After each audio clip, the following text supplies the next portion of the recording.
And of course, There we go. through the magic of Google and the internets, we are now live.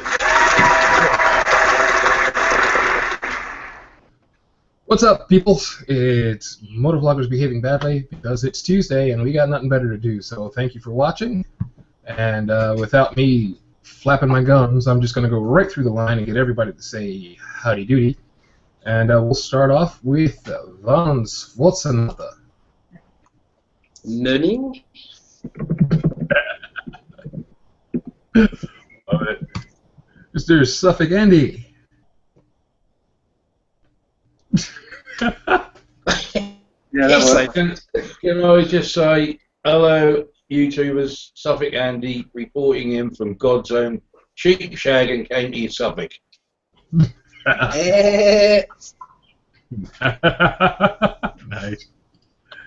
Mr. B. Hi. Do you like motorbikes? I think we all do. Hi. Hello. Welcome everyone to Bobby's Awesome Hangout. Awesome. Thank you, sir. And Darth Peachy himself, Mr. Chris Peach. Hey. How's it going, all? Thanks for joining us. Let's have some fun tonight, eh? Alrighty. And most of you know me. I'm the idiot on the Indian. So, now that's all, Bobby. That sound politically incorrect, son. What? Completely incorrect? Yeah, politically incorrect that was, that you're on an Indian. Nasty. You get into trouble over here if you said things like that, son. I'm going to have to get careful. Next time I'll have a couple of beef eaters at my door. Mm. Yeah. Probably at your back doors, Bobby, but, you know. Oh, man. And it begins. Can't answer that one, can you? Oh, no, I'm going to keep my mouth shut on that one. And hopefully my butt cheeks, too. All right.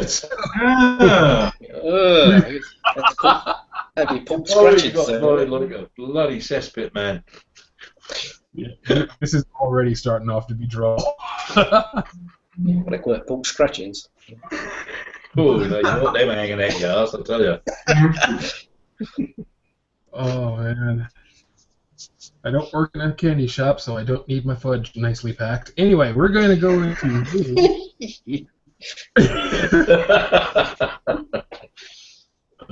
And then we'll go back the other way around for the news, and we'll start off with Chris Peach. All right. News. I haven't got much in terms of news. It was Andy. He was talking about it. This message that you were getting, the pop-up that was saying that Google Chrome has been acting suspiciously or something.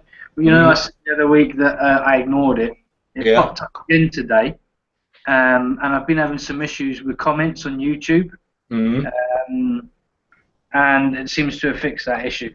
Basically, for the benefit of everyone watching, I don't know if anyone else has had the same problem, but usually when I check my YouTube comments on any of my videos or anything that I've replied to, I get the notification comes straight into my inbox, and I have a folder set up just for YouTube stuff.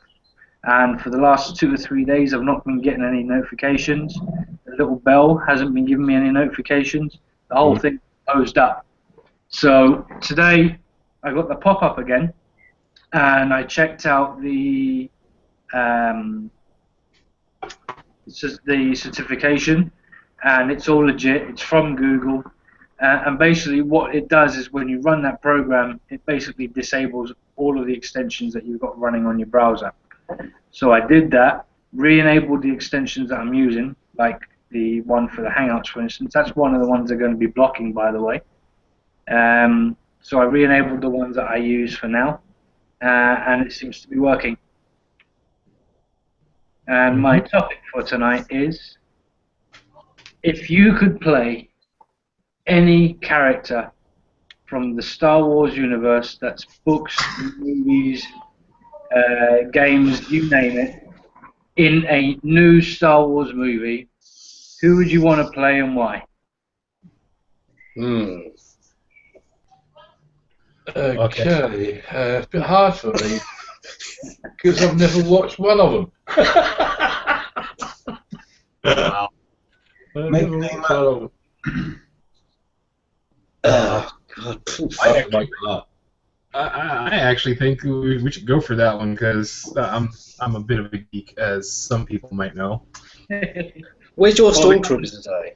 I love that receipt you posted up on Facebook. That's what prompted it, man. I got to let you know that you gave me the inspiration for that.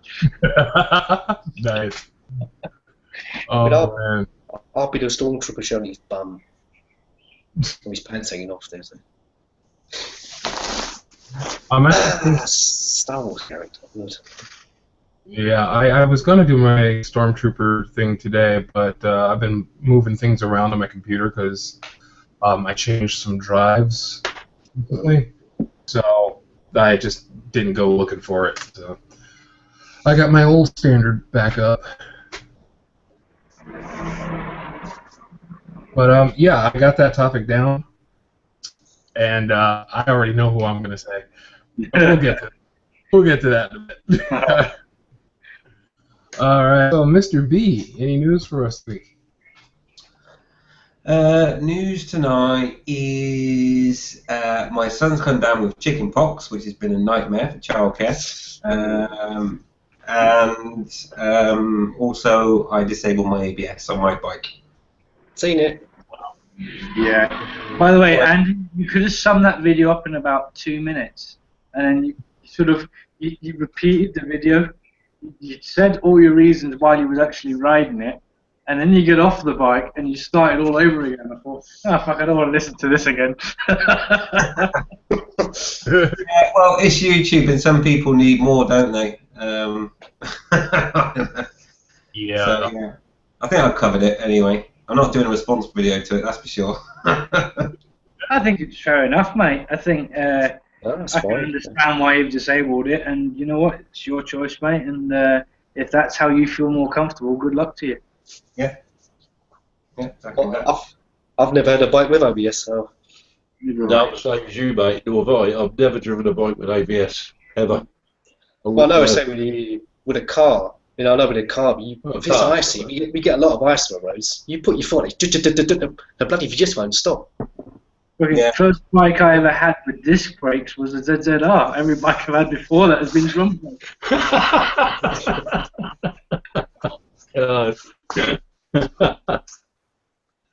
All right. Anyway, yeah, it's not for me. It's for the young ones, I think, or I don't know who it's for really, but it's certainly not for me. Yeah, very grow ABS. Andy, hasn't that bike got traction control on it then? Well, kind of. You've got the different engine modes. You've got A, B Right. modes. Is it A, B? No, you've got A, standard, and B. I didn't know either. Power control. Yeah. So thankfully, no. To be fair, anyone who rides or rides a fast bike or drives a fast car doesn't really need ABS, because if they're used to driving fast, then it kind of stands to reason that they're used to braking fast. So, you know, the ABS is a bit wasted if you're someone who's used to ragging it a bit. So, not that I've ever had them, but I understand how they work. So. Yeah, the thing is, sorry, Bobby, I don't want to. Maybe it could be a topic, but when it kicks in is when you shit yourself. Because you think you've got normal brakes, and all of a sudden it kicks in, and you can't stop anymore. It's not nice. Yeah. Yeah. I've got ABS in my Land Rover, and I'll tell you what, on a fucking 2.7 litre Discovery, the last thing you want is for your brakes not to stop the car. Yeah. Yeah. But anyway, yeah. Like I say, it's not for me. Sorry. All right. So let's see. Disabling ABS, good or bad? That's an idea. That's an idea. I can dig it. All right, Suffolk Andy. Well, there's one question really I want to ask. I asked Peachy really when I watched his vlog the other day when he was giving his shout outs to these different companies. Where did all them bloody birds come from? All I could hear was hundreds of bloody birds. How many birds you got in Gibraltar, mate? Sitting in an aviary. They're a pain, mate. I tell you what, if it wasn't the fucking birds chirping, it was neighbours shouting across the balcony, or Matt coming out saying, I mean, you might have heard him right at the end of that video, and I've shot him this look, and I've gone, I'm not fucking redoing this one. I've just heard all these bloody birds, mate. I thought you sitting in the. I know you said you were sitting in your conservatory, but I thought you sitting in the aviary. There's so many birds chirping in the background. If I go outside to do one of these sort of maintenance videos, and I've got fucking mopeds to put up with, if I go out into the patio to do a review or something like that, I've got birds and neighbours and the other thing I was going to say was I was going to ask Andy about his ABS brakes, but now we're going to bring it up. I shan't bring it up, but I was going to ask him about it because, like I say, I've never had one. So, but I did see a video on one of the motorbike channels, and they had a bike with non-ABS. I think it was a ZZR, and a ZZR with it, and then they put it through a wet run, and the ABA pulled the bike up a lot better than what the ordinary bike did, without it. It's the only thing I can say, really. It seemed a little bit more stabler, and you could pull it up quicker. I don't know if that's what that's all about. Cool, dear. Hello, chaps. There you go. Audio but no video, pal. We're just getting black video. There's off again. Gotta turn your camera on, man, if you can still hear us. Alrighty, so yeah, I don't know. I think for me, I can go back and forth with the ABS thing. I'm getting used to it. I mean, I've had it in the car, which kind of makes sense because that's a massive freaking block of steel, so you can use all the help you can get, and I can see the benefits of it. I have noticed the benefits of having it on my bike because of riding in the rain a couple of times and having to mix the short stops, and it did help quite a bit. But who knows? Who knows? All right. I don't know if Andy can, in an unbiased way, can tell us the benefits of ABS and the disadvantages of it, Andy. I kind of can. I'd like to do more testing. Are we going into topics now? Are we, Bobby, or do you want to finish going for everyone? Or? Well, yeah, I still got news from Mr. Hunter. Yeah. Not much news here. Say the weather's picked up beautiful here, so we got hopefully get out of the bike a bit more this week and see how it goes. It's not a lot going on here, so. Alright.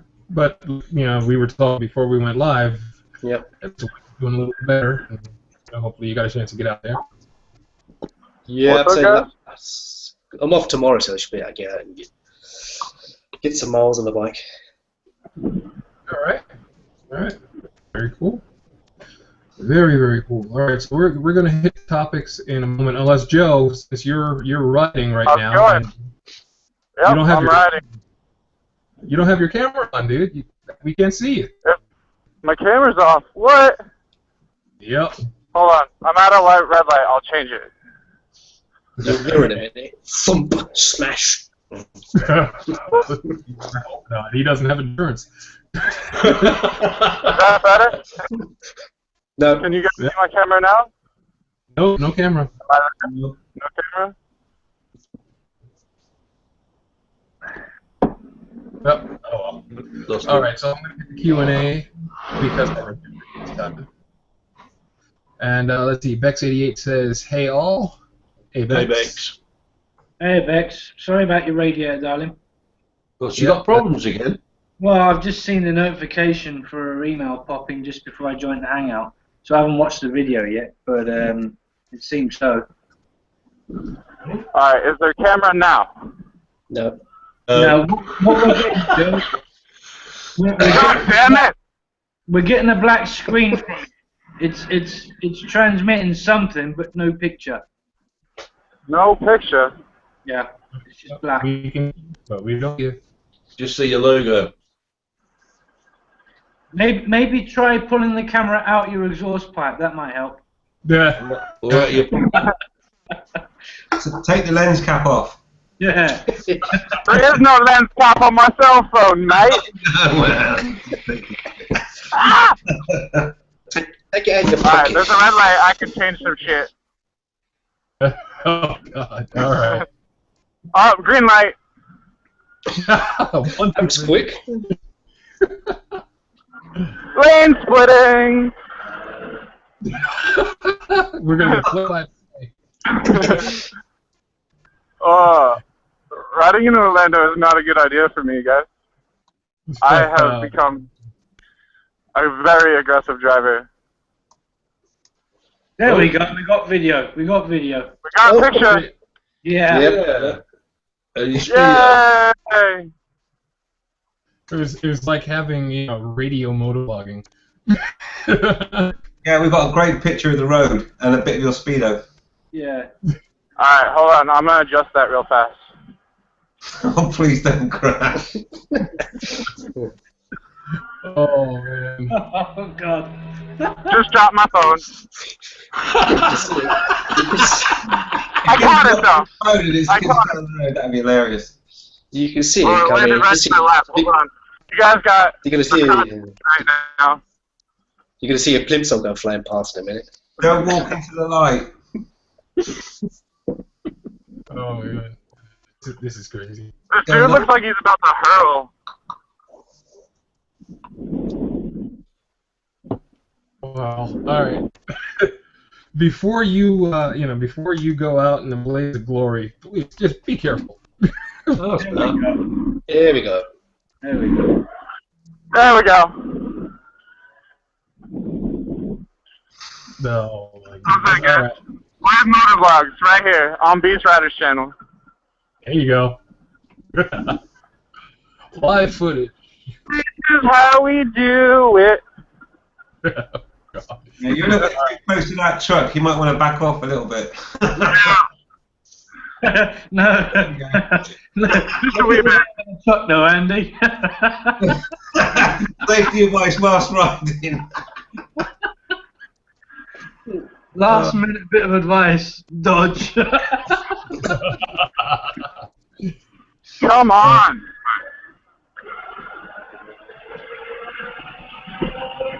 no. Oh, Yes. what's that? It? There we go.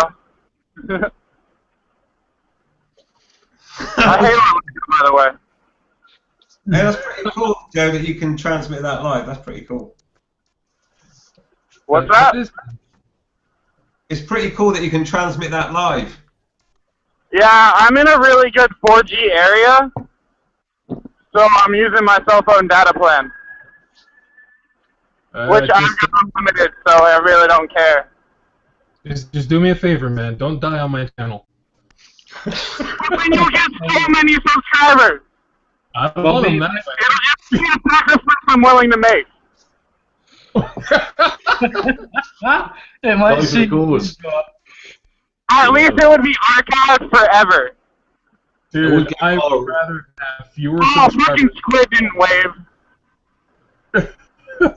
I'd rather have fewer subscribers than you alive, man. Dude, I could end up getting confused. Like, he was on your channel, and, fault. And he doesn't have insurance, and you gotta pay. No, anyway. Alright, so, in the Q&A, Who Am I UK1 says, sorry to hear about your radiator Vex. And X88 says, very Dave. A very sad Dave. He had a sad face. Oh. Gastron also says, evening all. Evening, yes. Evening, mate. Alrighty. So, let's see. Vex says, took it to coast and back on Sunday with no problems at all. Then today, took it into town and coolant came out when I stopped. I put a vid up of it. Yep, I'm going to have to check that out, and everybody else should check that out too. see if we can offer some advice to Bex on keeping the radiator on the Hornet. Alright, Skeggy comes in and says, "Hi peeps, can't join, but I'll watch for as long as I can before I fall asleep. No reflection on you guys." Right. Alright, and of course Dave is back and he says, "I would play R2-D2 as I can fix anything, almost." Alright, so that brings us to our first topic, which is crazy because I actually want to get to the other topic too, but I'm going to start with this one because it came in that order. If you could play any character in the Star Wars universe, Star Wars the movies, Star Wars the books, Star Wars the Clone Wars animated series, yes, I'm a geek, I know them all, who would it be? So, Chris, since this was your topic, why don't we start off with Alright. I love the Star Wars books written by Drew Karpyshyn. He also wrote the storyline for the first Knights of the Old Republic game on the Xbox and for the MMORPG, which is running at the moment. I think he's a fantastic author. I love his style. He's a Canadian living in Texas at the moment, I believe. I just really like the way he writes. He really captivates you and he keeps you reading. And the first novel that I read of his after playing the games was Darth Bane. And it's the first... I'd always been sort of the light side, you know, I'd always been the sort of Jedi and the good guy until I read Darth Bane. And from that point onward, I was like, that's it, I'm going shit. He's an awesome character. I love that character. I read all 3 of the novels, and if I could play one character in a movie, it would be that guy. Alright. Alright. So we got... Can I go? Alright, Joe, what you got? Alright. I would want to be Anakin Skywalker, so I'd make him not seem so much like a little bitch. Anakin Skywalker, so he wouldn't be a little bitch anymore. First 3 movies, please! But it was in the family. I'm happy. I'm sad. I'm emotionally disturbed by the events that have unfolded around me. Alright, so we got Darth Vader and we've got Anakin Vader. Gotcha. Alright, let's see. Since we're going every other, I already know who Mr. B is going to be. Mr. B, we're going to go to you then. Which one would you be? As if I couldn't tell. I probably would go for Revan. Yeah? Yeah. I don't know why, but I just think that's one that might suit me. I never would have guessed. Really? Yeah.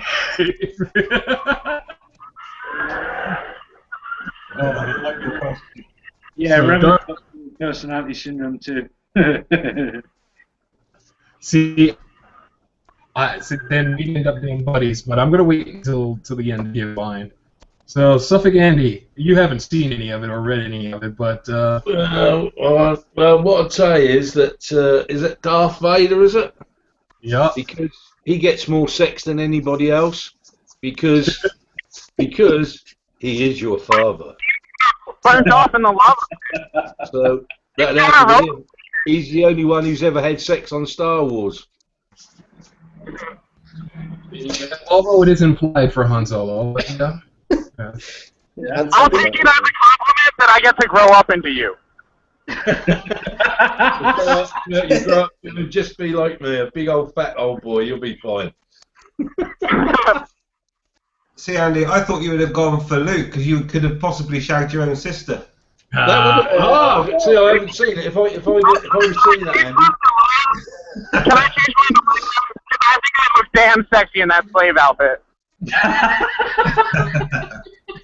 Nothing wrong with a bit of incest, especially around this way. God. Keep it in the family. Oh, of course, yeah. She's good enough for me, she's good enough for Paul. Or if she's good enough for Paul, she's good enough for me. No, God. Oh. Oh. Never a need one. All right. Dancing with the Star Wars stars. Oh, You could be Elvis Presley, because they used to say he used to have sex with his mum, didn't they? Well, he's not in Star Wars, is he? No, he's not in it. No, he's not. He's staying the Please release me, let me go. Humble Dink, whatever his name was. No, well, maybe that should have been. Maybe he suffered too. I don't know. Probably did, especially if he come from Suffolk. He would. I'm waiting for somebody to say Guido so that they can shoot first. We all know Han shot first, and it's Hell yeah. character. Leave it at that. Han did shoot first. Yes, he did. Wait, if I was going to be any character in a remake, I would want to be Guido just so I could shoot first. Just to take that glory away from Han. You do realise that you'd be the most hated character in the movie, then. It's okay. It's worth it. I thought Jar Jar Binks was the most hated character. Yes. No, he's just despised.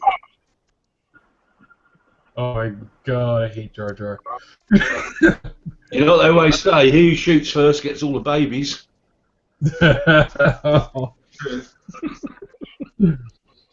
Oh my god. He who shoots first is all that happens to like guys. So Von Schwarzenegger, who would you be? Obi-Wan Kenobi. Obi-Wan Kenobi, yeah? Yeah. Any particular reason? Well, I used to teach people anyway, so I'm an instructor anyway, so. Alright. I don't remember Obi-Wan Kenobi saying, "Listen very carefully. I was only doing fun." maybe he should have, and then Darth Vader wouldn't have got in trouble. Yes. Who wouldn't want Liam Neeson as a master? Like, Obi-Wan had Liam Neeson as a teacher. That just makes him a badass right there. Yeah, Qui-Gon Jinn was awesome. It was awesome, man. And it just He's about the worst Jedi there was, wasn't he? Yeah. I hate this fight. I think the most underused Jedi was Ki-Adi-Mundi, seriously, because I like his character, but he really did not have much to do in the movies, and they really should have used him more. And they gotten rid of Ayla Thora, because she did absolutely nothing. Zero, zilch, nada. And see, that's how much of a geek I am. I bet you guys are like, who? Don't even get started on characters that were killed off in the movies. Oh my Dude, god. Darth Maul went way too soon. Who's that? Darth Maul? We need to bring him back with his Lieutenant Dan legs. Yeah, no. He was killed by Obi-Wan. No, I know, he was cut in half. He survived. him, like, with him having some Lieutenant Dan legs. Yep, he survived. He survived for a while. Now, see, as far as characters, I would have to go with. I'd have to go with Darth Bane. Darth who? Darth Bane. He was just one of the most incredible Sith to exist. Hell yeah. So, one of the most amazing Sith to exist. If I wasn't going to go for Darth Bane, I'd probably go for Malik. But, There's a lot of dark side going on here. I'm the only light character here. Dude, It depends what side you're on, really. You're on the dark side. I'm the only one on the light side here. yeah, I have a thing for the dark side. I mean, my business is called Dark. Certainly do, Bobby. I just walk right into that. Might as well just walk into a door. I hope his name might be like Darth Leroy or something. No, I don't know. I tend to be a passionate individual, and Jedi are not so much into passion, and I am, and yeah. So dark side for me, and red is my favorite color, so all my lightsabers are red. know, my wife has her blue sabers, her cayenne sabers, and her amber sabers. I got all red sabers. You know. Pink saber. So yeah, I mean. Time of the month. It's always that time of month for me. Oh, that's awful. Why did I say? Why did you let me? Well, you're coming into it right now. What'd you say? I said when you're ripping her a new one each time. Oh. Oh man. Wow. Quick. Yeah. It wasn't something that I really wanted to repeat, but you wanted me to, so. Nasty. The question is, why did you say it in the first place? Yeah. Right. Oh man, don't judge. Fine. Yeah, I gotta go with Bane. Yeah. Gotta go with Bane. Although I do like the storyline that goes around Rev and Malik. So I'd probably get into that, but no, Bane. Definitely Bane. Yeah. All right. So now that we've geeked out on our Star Wars topic, disabling your ABS, good or bad?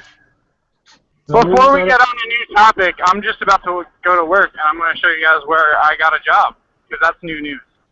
I'm like 2 seconds away. I just have to get through this light. Okay. We've been following you to work, so somebody shows up at your job. They can show up here if they want to. It's cool. All right, you never know. This is my way 50 works. Climax Smoke Shop. I sell water pipes and accessories. You guys see that? I sell water pipes and accessories, guys. Andy was selling some last week. We're not worthy. We're not worthy. Well, maybe we can get some discount. All right. Then they're shipping.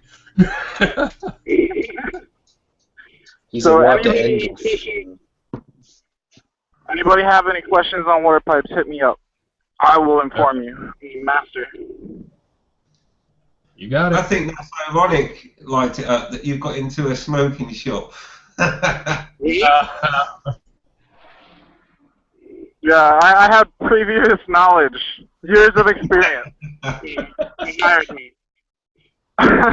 Oh, one day we knew that. No. Just a little bit. Anyway, I gotta go into work, so I'll hit you guys up later. See you later, mate. See you later. Take care. Have a good one. Excellent, mate. Really cool. Nice one, Joe. Nice. That was cool. All right, so let's see. In terms of our ABS, to disable or not to disable, we're going to start off with the person who started the topic. So, Mr. B, I'll let you at it. Okay. You can say disable, but essentially what you're doing is you're switching it off. And some bikes come with the option to switch them on and off, and some bikes don't. And my bike didn't, and I don't like my ABS. I've done test rides of bikes, and that's just a test ride. You run it for like half an hour, hour and a half, and then you can give it back. But when you bought a bike and it's yours and you're stuck with it, it's a different thing. And if you're used to riding with bikes without ABS, I can tell you now, you will not like ABS. It takes away the control of the brakes from you, and it's just a horrible feeling. It really is. Especially the rear brake, because I can't lock the... I know it sounds stupid for me to say this because we're talking about ABS, but it stops you from locking the rear wheel, which can cause you issues depending on your riding style. And of course, when we get onto the wet and the ice and everything else, then ABS just doesn't work. I mean, if we're talking about a wet road, oh god, it always gets complicated. I tell you, if we're talking about a wet, non-greasy road, then you've still got loads of grip, and so therefore you can still brake hard on a wet road. But if it's a greasy, like misty, dewy type road, then it's a different story, and it's more slippery and so on. But I've been brought up on bikes with normal brakes, and when you see the road conditions like that, you brake accordingly. But it just, when ABS kicks in, the book says that if ABS kicks in, you just carry on braking. But you try that on ice, and the thing will never stop. It just won't stop. It will just carry on going forever because of the physics of what's involved. So ABS, I don't know. I mean, I never grab the front brake because it's just in my brain. I know I can't. You don't grab the front brake. Everyone knows that's been riding for a long time. So it's ingrained in your brain. So why would you want to put something on that will help you if you grab the front brake? And it's like, but I don't grab the front brake, and it's ingrained in my brain. I know it's a stupid thing to do. So for me, with all my experience, sorry if I'm keeping you awake there, something, Andy. No, I'm fucking nagging, mate. No, that's all right. But yeah, for me, it doesn't work. It doesn't work for me because I like to feel the brakes, and ABS takes all that away. So yes, I've switched off my ABS. Right. What is the advantages of ABS then if they're putting it on all the new bikes? I don't know. I really don't know. I think it's for new riders that panic brake. I think that's the idea. The whole idea behind ABS is to stop you from locking your brakes up. That's the sole purpose behind it, right? The theory of it is that you brake too hard, and if your wheels lock up, well, they don't lock up. What happens is that the ABS engages when it senses that the wheels are starting to lock up, and what it does is it releases the brake, all right, and it releases it just long enough to stop them from locking up, and then it re-engages them again. That's what it does. Yeah, it basically prevents you from locking the brakes up and going into a skid. That's the sole purpose behind it. Because we're all bikers, and I've locked up my wheels several times in the past. When I've sort of had to, and I've got through it by just flicking off the brake for a second and putting it back on again. Well, this is yeah, exactly, as you're taught to do. Yeah. And it's just logical in your brain, isn't it? When you're on a bike, you feel the grip going. You release a little bit of pressure and then bring it back on again. You do that automatically anyway. It's just in your brain, isn't it? So. Yeah, but that's only if you've been riding with a long time or got a lot of experience. For new riders, they don't understand. I guess I don't know. I don't know why. I don't know why ABS is around really. I understand what they do, but I've had no personal experience with ABS on bikes. I've had it on 3 of the cars that I've owned, including my current one. And what I can tell you is that in the car, you get a sort of feedback through the pedal, which is quite disconcerting. It feels like the pedal's fighting as you're braking, and I've never liked it personally. I'd rather just brake and sort of know where my foot is on the pedal. And but as far as bikes are concerned, I've not had any experience, so I can't judge. I might ride a bike with ABS one day and decide that I love it. I don't know. But what I will say is that, in my opinion, I think new riders or people taking their test or people learning to ride before they've taken their test should be taught on bikes that don't have ABS so that they know how to brake properly without the added, assistance. Because you never know, one day they might be in a situation where they need to know how to brake without ABS. Totally agree.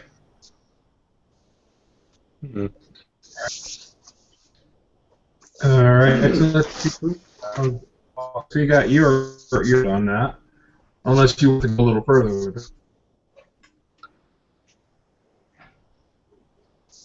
What was that, Bobby? Say it again, mate. You kind of broke up a bit. No, I was saying, Chris, we got your input on that, unless you want to go further with it. Oh, right, sorry, but no, I think that's pretty much it for me. Like I said, I've not had any experience with ABS on bikes myself. Had it on cars, and I don't like it. Never experienced it on a bike. But, you know, like I say, in my opinion, I think anyone who's learning to ride should learn to ride a bike without all the modern gadgets and gizmos that essentially make riding easier, because then, and that's not just restricted to ABS, that's all the modern, you know, power management and all the rest of it, because they get lazy with it. You know, if they ever ride, if they pass the test and then ride an older bike that doesn't have these things, they're not going to have a clue what to do with it. Okay. I think Bobby, you got a couple of good replies to this in the questions, especially 08, right? How does it work on a bike? Do you get the same feedback as in a car? Because the car kicks the pedal back at you. How does it work on a bike? A little bit, yeah.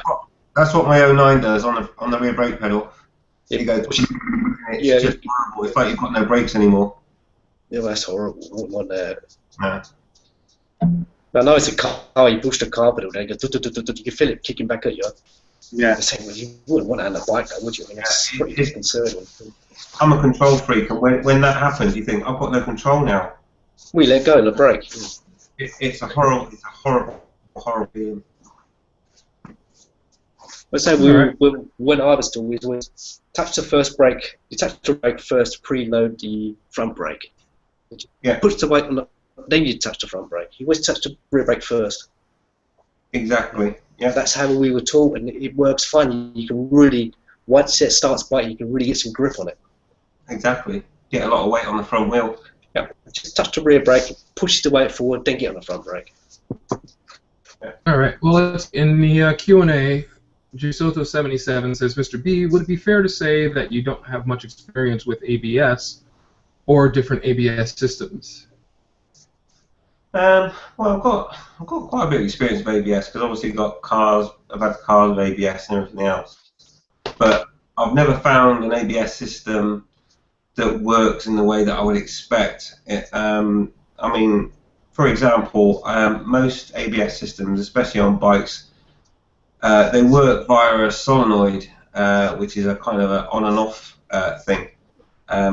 And if ABS was ever to get good, it would need to be not on a solenoid. It would need to be able to do progressive braking like a human, where you would feather it, so it would slowly come back on and get that pressure back into the front tyre again.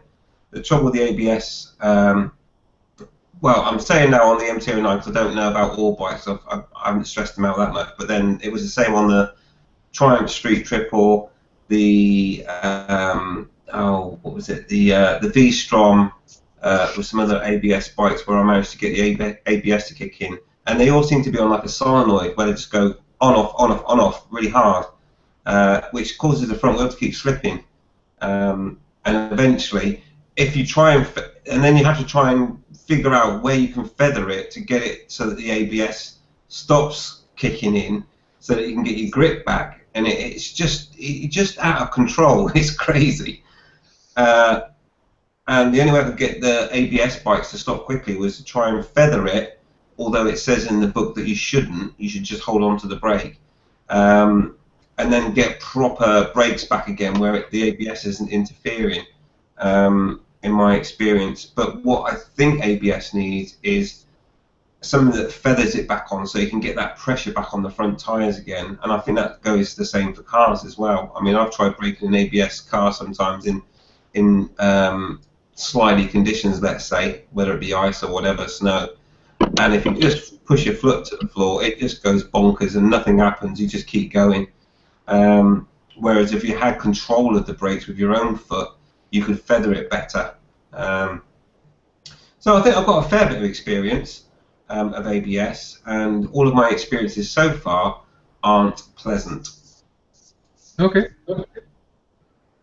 Okay, let's see. Only Ride also says, hello all. if you're up someone's ass and they slam on the ABS, well, okay, and they slam on, the ABS will theoretically stop you quicker because you won't lock up, but the ABS system releases and comes back on very quickly. Don't think manufacturers expect riders to be out in snow and ice. Well, I don't expect me to be out in snow and ice when it comes to the bike, seriously. But sometimes it happens. I mean, look at a rider like Lori Jennifer. She's out in snow and ice all the time. I don't know. I don't think her bike has ABS or anything, but she handles it very well. I don't think she needs ABS, but I can tell you from my personal experience, ABS has saved my ass once. I was out riding in the rain, was making a turn onto a road, and it was a pretty blind turn, and there's sand all over the road, wet sand. And I hit the rear brake. My bike has the ABS on both, so I hit the rear brake to try to slow me down. Started sliding, and the ABS actually kept me from going over. Okay. If I had been putting that kind of pressure on that brake without the ABS, I would have gone down. But Bobby, I know people say that, and they say a lot. They see this a lot in the ABS. It's like, oh yeah, well, if the back slides out, what are you going to do? But if you didn't have ABS, I'm guessing you would have released some pressure off the rear brake? Well, yeah. Which would have done the same thing? Yeah, probably. Yeah, I mean, this is it. I mean, it's an unknown. It's just an unknown thing. I mean, if you gave me a bike that was like, like crash bars and stuff on it, I would test it out properly and see if, slamming on the rear on a corner, if the ABS worked better than me feathering it. So we're talking about the same bike and disabling, because I don't want to switch bikes, because if they switch bikes, it's like, no, it's not the same test. But you disable ABS on the same bike, and then try it again and see if my human brain can feather the rear brake as well as ABS, or would I actually come off? And I'd be willing to do that test, But everyone says, yeah, ABS saved me because it kicked in and it saved me. But if you're riding a bike and you've got experience with brakes, would you not feather the brake anyway? I mean, that's what I believe that's what someone like Suffolk Andy would do, and Von Schwarzenegger. We know how to feather the brakes to stop slides, so I don't know. It's an unknown. Yeah, this is a subject I can't even talk about because I've never had a bike with ABS. I've never ridden a bike with ABS, so I really don't know the difference. There might be a time if I buy another bike that might be on there. Most new bikes now, they're being fitted anyway by the manufacturers, and I think the EC have made laws now that all bikes after a certain time have got to have ABS. So I think we've all got to deal with them in the future. Yeah. What I did find interesting about your video, though, Mr. B, is that you'd said that the MT-09, you couldn't get that bike without the ABS. No. So it comes as standard. Usually, in pretty much every new bike I've looked at over the last couple of years, it's about £1,000 optional extra. Yeah. So it really surprises me that the MT-09, you can't get it, or you can't get the bike without it anymore. No, apparently the one that I wanted, they only made about 500 before. I mean, you're going to see this now. Before, basically, they've now made them all ABS. So I couldn't get one without ABS. I really wanted one without ABS, but I couldn't get one because the ones that they manufactured had already been sold. So I had to get an ABS one. And they're not now making MT-09s without ABS anymore. They're only making ABS versions because I think in 2016, European law has said that all bikes must come with ABS. Yeah, but so a lot of these ones you can switch it off though, can't you? BMWs, I think the R1s, and the more expensive, you can switch them off. I say, vote yes to the Brexit if it ever happens. Yeah, amen to that. But yeah, some of the more expensive bikes, they do have the option to switch them off via the menus on the dash and stuff. But some But track not controls the just... What's the first thing racing drivers do? They switch it off. Yeah. Off goes the traction control, off goes the ABS, because they want control of the brakes. Now, if it's good enough to know why do they do it, racing drivers, because they want to control what they feel of it. Exactly. It's all about control, isn't it? If you haven't got control of something, you don't feel comfortable, and I don't care who you are. And if you want to start leaving the braking up to a sensor rather than just using your brain, it's a scary time. It really is. It's like it's like people lose the ability to ride then because it just have to whack on the brakes. The bike can take care of it. Lead you into a false sense of security. Yeah, it's like a lot of these things. Say, oh, that'll be alright, that'll be alright. It's like everything else. Once a time, there's grip, even ABS, it's gone. And you're going at a much faster speed when it comes off. And just to go back to Wade's comment as well, obviously he says if you're at someone's arse, well, there's a problem straight away. But if you are at someone's arse, then you might want to consider riding differently. And then you slam on again, then you might want to consider riding differently. It sounds like you're talking about an inexperienced rider, I'm guessing, because if you're experienced, you wouldn't be up someone's arse, and B, you wouldn't slam on. Sorry, and the person in front of you, slams on.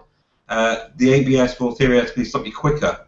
I don't know where I fall on that one, because it depends. If you've got no weight on the front tyre and you make that front ABS kick in, it's going to keep skipping on a slippery road. So I don't know where I sit on that one. But like I say, it's that test that I want to do. The test I want to do is the same bike, ABS on and off, and test those theories with someone that knows how to feather the brakes.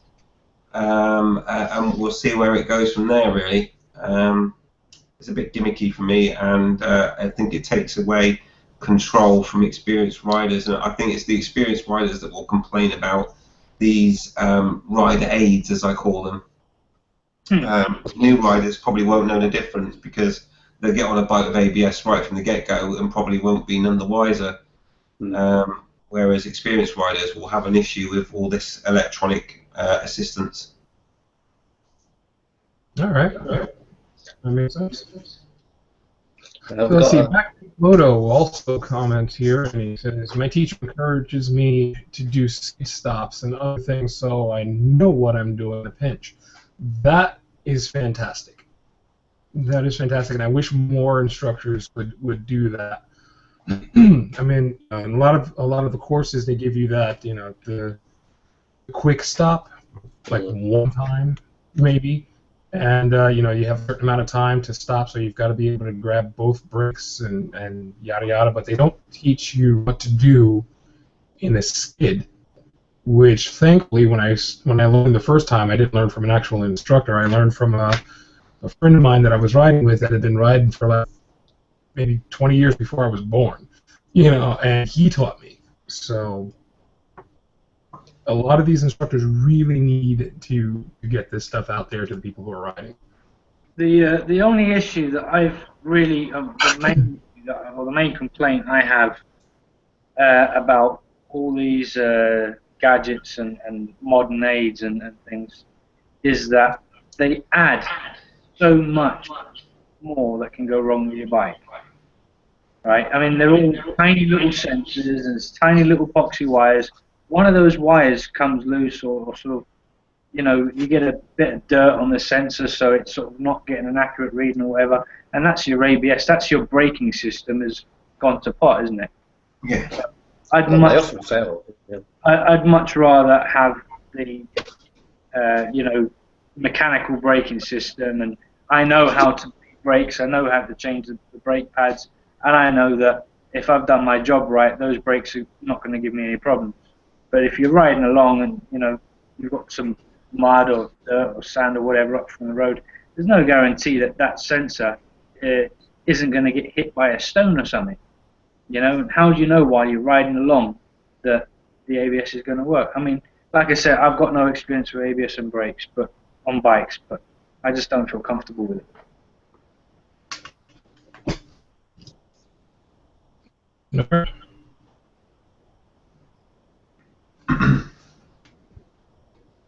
just over to my. Sorry. Over to headphone was getting of feed in there, and I don't know from me, but might as well just. Oh, Dave's here. Merry Christmas, Dave. Merry Christmas and a Happy New Year to you. Happy Easter. Christos Anati. I don't know if anybody's Greek here, but yeah. Hebrew. All right. That would be vor Weihnachten. That would be. Cool. Let's see. We've got a few more. Wow, people are writing books in the Q&A here, but I'll get there. I didn't see what order these came in.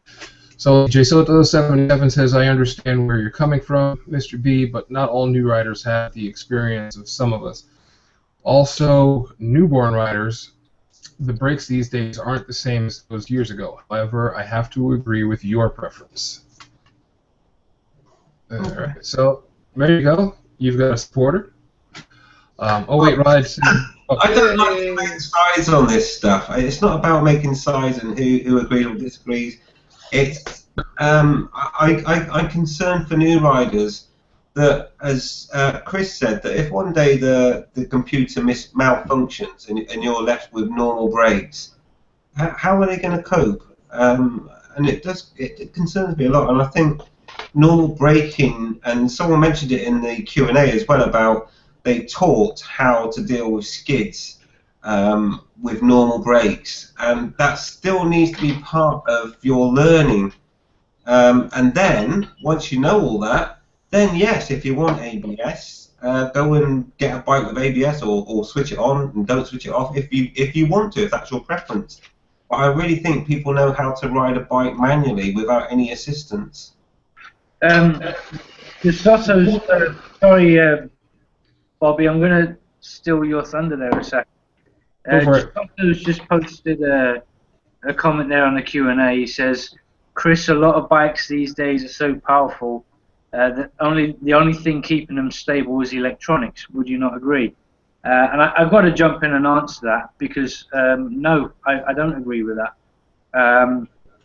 You look at bikes like the old ZZRs, the old ZZR 1100. Those bikes in their day were the fastest bike on the road, right?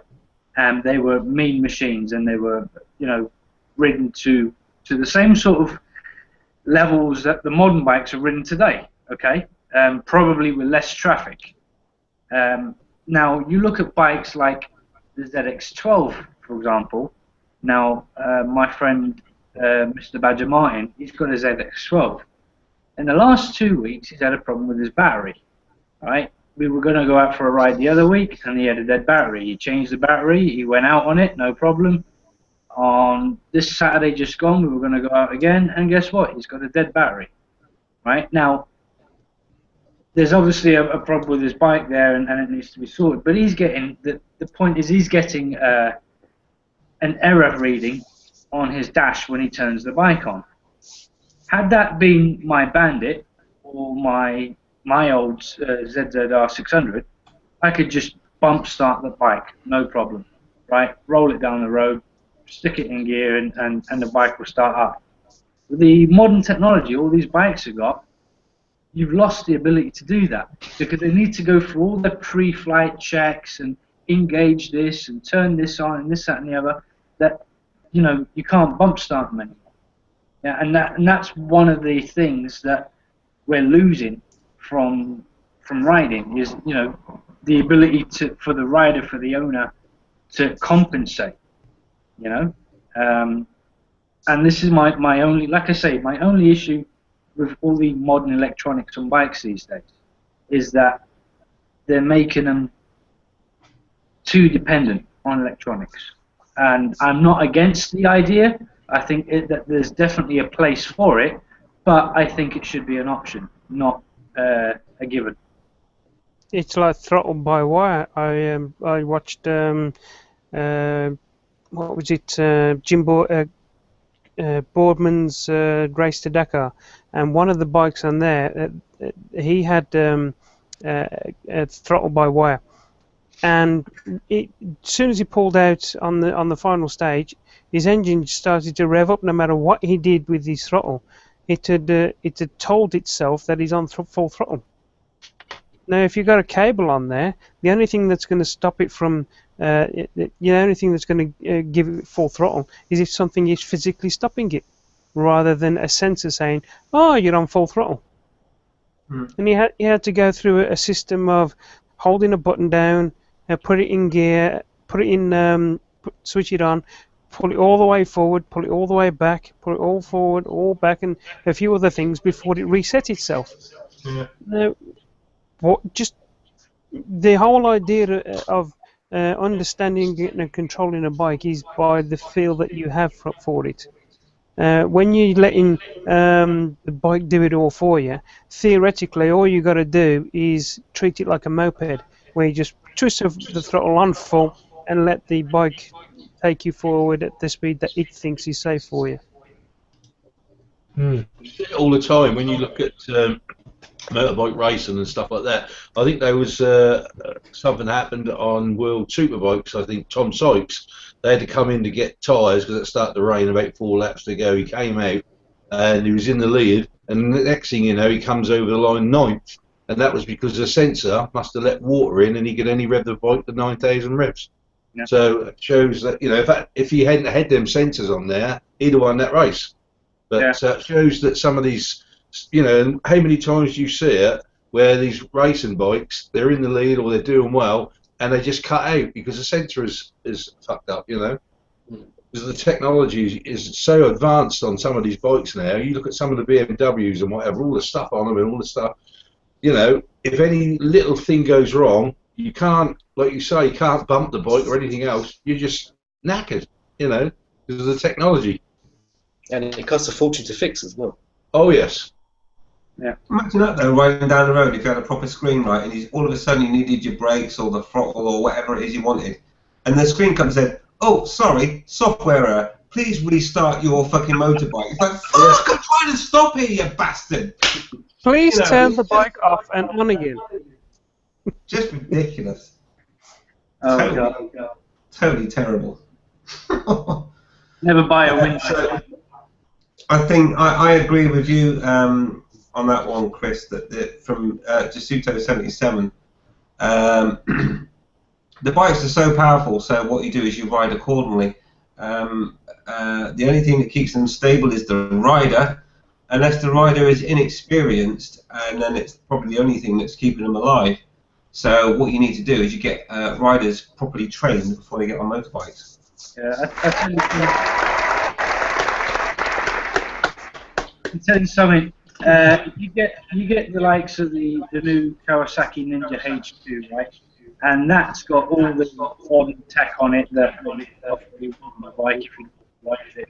And I guarantee you, the speed that thing is capable of and the sort of acceleration, no amount of gadgetry in the world is going to keep that guy safe if he doesn't know how to ride the bike. True. You got it. I totally agree with that. Totally. All right. You haven't got, so let's see. You haven't got Finney's Star Wars character yet, yet. Is he on the dark side or is he on the light side? Oh yeah, that's right, Dave. We don't know who you play in a Star Wars. I need some help. I need some help. I can fix almost anything. Yeah. So would you be the light side R2-D2 or the dark side one? I think because I'm generally good, I'd be the light side. Yay! I have a colleague. Oh, dude, is that the time? I feel in myself much happier when I'm helping somebody than I am trying to destroy them.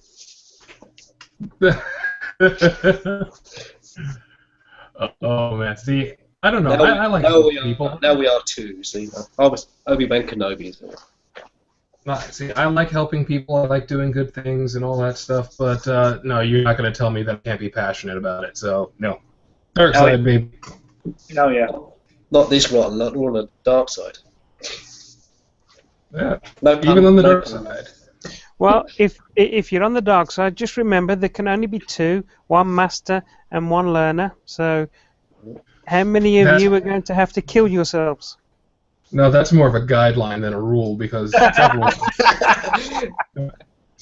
Pirates of the Caribbean. Come on. Yeah, no, several times there have been armies of Sith. The thing is, they don't have that in the movies. That didn't work too well. Oh yeah. See, I'm not much of a geek. I will tell you. It didn't work out too well for him. The Force bomb took care of them pretty quick. Oh man. Yeah, but still more than two. All right, so let's see here. 08 Ride says, "Why do racing riders do it?" Yeah. Because they're really good at riding, and so is Mr. B, so is Ghost Rider. So many people don't ever have those skills and experience. Yeah, that's true. That's true. But as much as I, will say that, I was happy to have my ABS at the time that I had it, I'd rather be the one in for the most part. I will admit, though, when I was in that turn at Wet Sand, I was braking like a retard because I wasn't expecting it, and I had my mind somewhere else, which I typically don't. 99.9% of the time, my mind is on the ride. But at that particular moment, I was in something that's out of character for me, and if it wasn't, for that, I probably wouldn't have had to deal with, the ABS or whatever. So that was on me, and I am willing to admit it. Well, it's so bit silly. I do a lot of off-road cycling, terror, downhill stuff, quite fast stuff on a push bike. And again, there you learn how to brake properly. Because if you muck it up, you're on your backside. You learn how to balance your brakes. Road cycling. Yep. Plus you get the skills of balance to get this braking thing. Even on a push bike, you have to know how to brake properly. Yeah. I started on. I did a lot of motocross. I used to race motocrossers and stuff, and that the surface you're riding on that is not grippy. So you have to learn how to use your brakes properly. Same as cycling. I do a lot of off-road stuff. It's muddy, it's slippery. Yeah.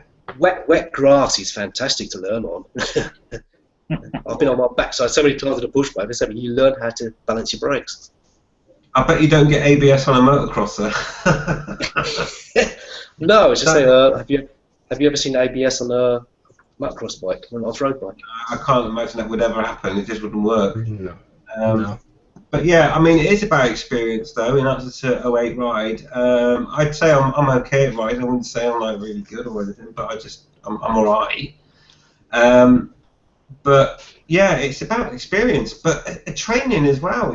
I mean, how many riders have gone onto like a skid pan type scenario and learned how to ride like that? Or I'm guessing that doesn't happen at the moment.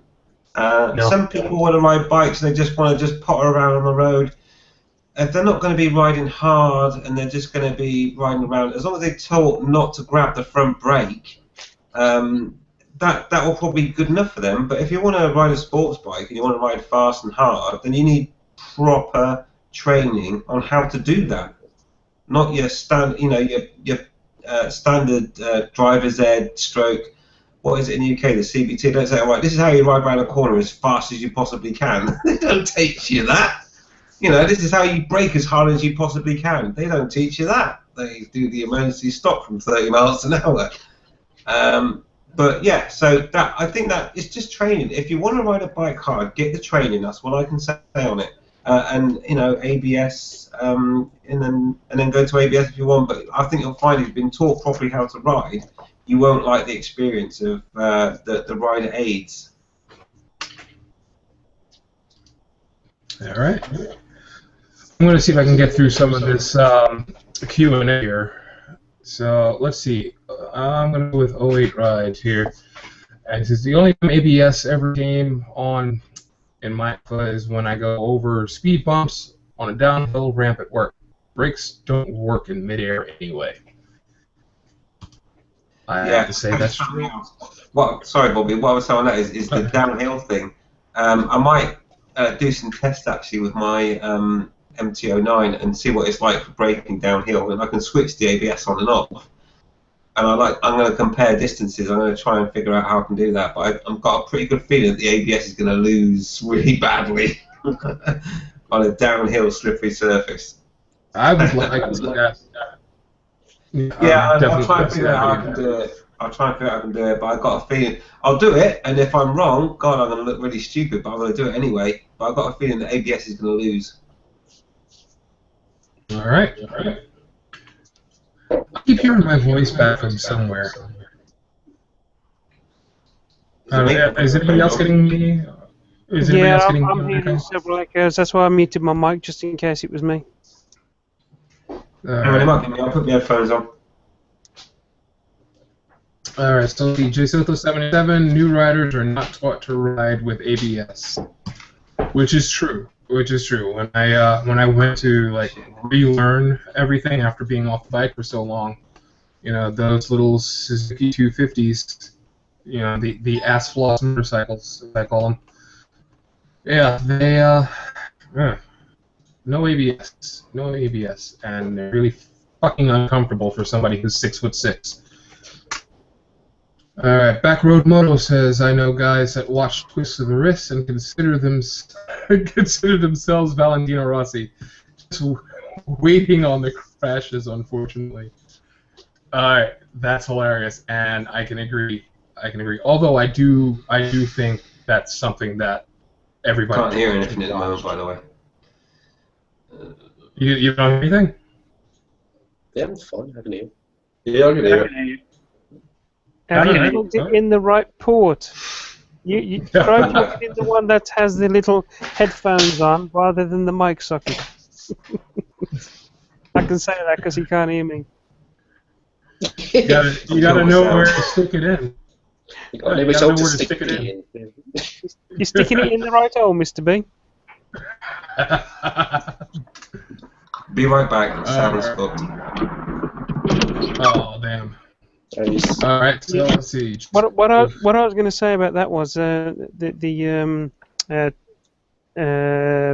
twist of the wrist. Everything becomes easy the more you practice. There's nothing worse than learning all your stuff, then sitting away for the winter, and then think you're going to know it as soon as you come back, because you'll lose it. You've got to practice all the time. And remember your limitations, especially if you've been off the bike for a while. Right. Yeah, I know. We say about this Dakar Rally one. I heard it said a lot of the modern bikes were actually breaking down, and an older bike which didn't have all the electronics just sold for it, no problem at all. Because all the other ships had all the sensors were breaking down, the engines were stopping because they got sand and dust in there. And the oldest bike of all just whizzed through, no problems at all, because it didn't have all electronic rubbish on it. I've got sound now, by the way, sorry. Hey. Why? Step A. Oh, I see what you did there. All right, let me get over here to Jisoto77, who says, sorry, Chris, wasn't talking reliability. Any fuel-injected bike will not start without battery power. Yeah, but again, fuel injection again is another modern thing that they've done to bikes. And again, fuel injection versus carbs.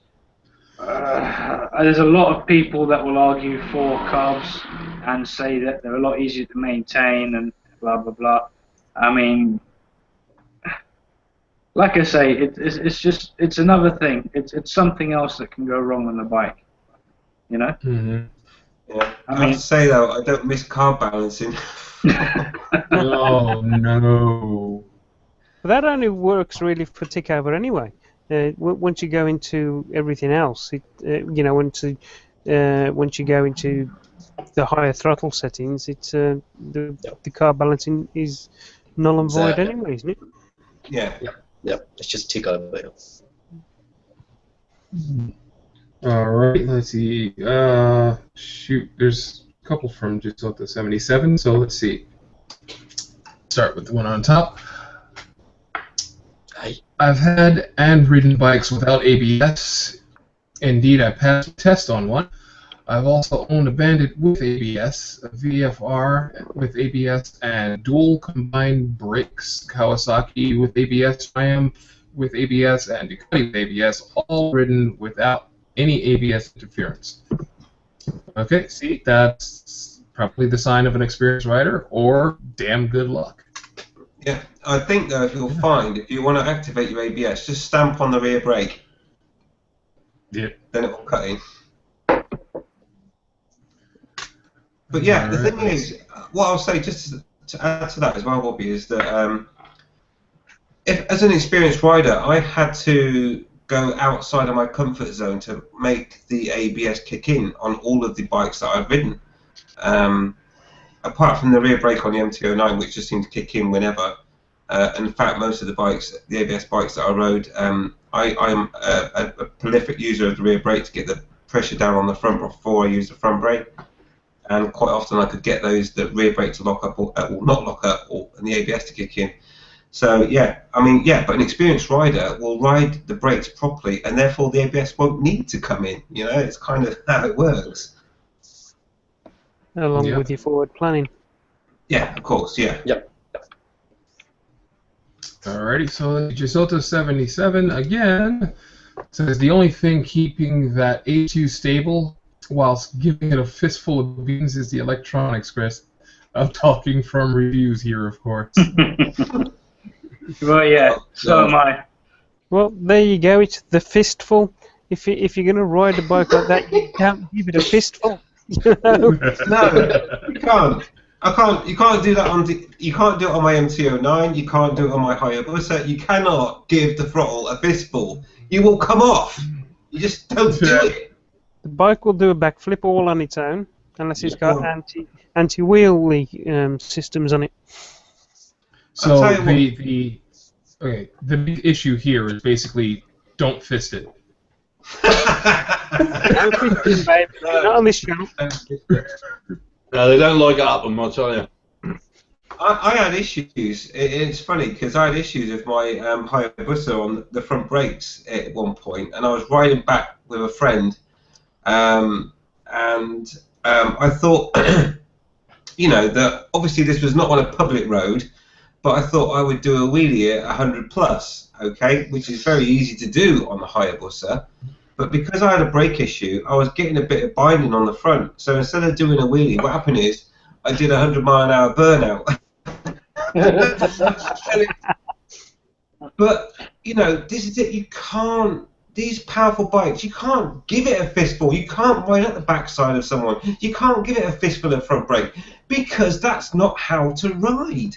And these rider aids are there for people that can't. And people that do reviews, oh my God, they are the most worst riders. How do they get these jobs? The people that do reviews, I've seen so many. It's like, my God, you can't even fucking ride a bike. Why are you reviewing it? Why would I listen to you? Good connections. It just does my tits in. It really does. Anyway, there we go.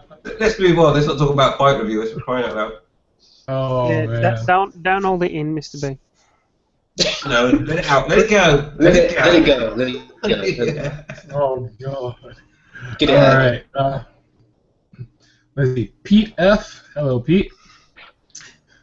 Pete says, the dealer offered me an MT-09 with or without ABS last week. ABS works faster than human, but older drivers, riders don't feel that comfortable with it. I've got ABS on my car that's only been activated twice in 2 years, and it feels funny, but it does work. ABS on a car is a different kettle of fish. Yeah, totally Because different. I'd have ABS on a car and it saved my neck a couple of times, but on a bike, it's it unsteadies you. Yeah, I see. Now that is a sign, Pete, of a good driver, that you've not hardly activated your ABS. So it's a sign of a good driver. So that's awesome for a start. But I was fortunate to have a Mercedes where I could turn the ABS on and off. And in any slidey conditions where you think ABS would be your saviour, it's not. It's your monster. It's your demon, because you can't stop the frigging vehicle, because the ABS just has a fit and it will not stop because you can't get that feathering. And that's, you know, I mean, I drive cars and bikes, and I drive both hard, I have to say. And ABS, I can't, I just can't get into it because it takes away your control. And a good sign of a good rider or driver is when they don't activate ABS. So anyone that's saying, "Oh, my ABS has never gone off," that's great, because that means you're riding your brakes properly and you're using them properly. Yes. It's good. Yes. Well done. Apart from that sandy corner, Bobby. No, I've only used the ABS once on my bike, and you know, I've had the bike for what will be a year now in a month. On my car, I've had the car for almost 3 years. I used the ABS once, and that was because some jackass ran a red light. Mm-hmm. Yeah. Yeah. So there you go. Again, a sign of good driving. I mean, the worst case for me was in my Mercedes with the ABS switched on. I was trying, and we quite often, when we get ice round here, we get like snow and it turns to ice, and then the roads are just sheet ice. And for love of the money, with ABS switch on, I could not stop the car. It was ridiculous. Switch it off, however, and I could stop it. You know, but without it, when that pedal on your I know I'm talking about a car now, which is not appropriate for bikes, but when the pedal starts juddering and you have no braking power, you feel like you're in a whole world of trouble because you just got no control, and it's just a horrible feeling. Absolutely, you're just like, I can't stop the car. The brakes aren't working. But no, what's happening is the ABS is working, which is stopping you stopping, which is a crazy scenario, but it's not nice. All right. Yeah, only time I've had a crash in a car. The crash was my fault. I was going too fast for the road and for the conditions, and I tried to hit the brake hard to sort of, you know, not crash. The ABS came on, and like Andy rightly says, the car just kept going. So, like I say, not making excuses, the crash was my fault. I was driving like a dickhead, you know, and I've learned from it. But had I not had ABS on that car, I probably wouldn't have crashed. I would have been able to recover, in my opinion. Yep. No, I understand that. Okay.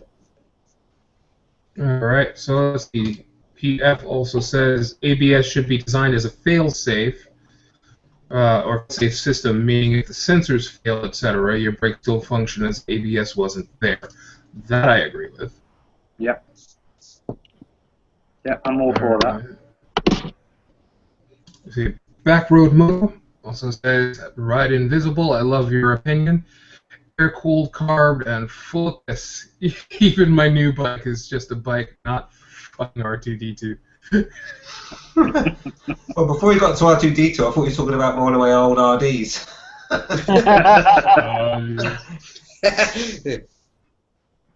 Alright, let's see. 08 Ride says, by the way, I've never ridden up the ass of anyone and never had to slam on.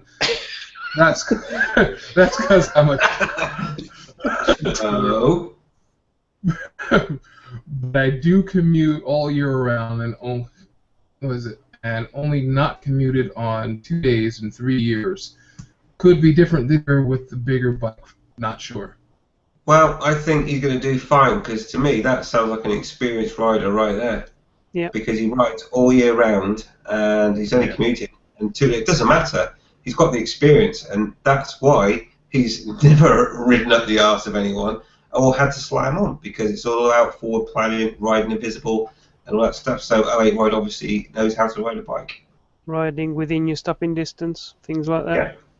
Yeah, absolutely. Mm.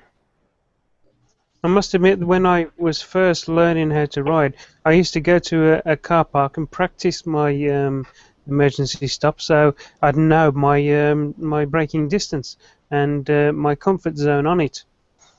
And of course, the other thing about ABS is you can't leave those lovely long black lines with your back tyre. No, you can't.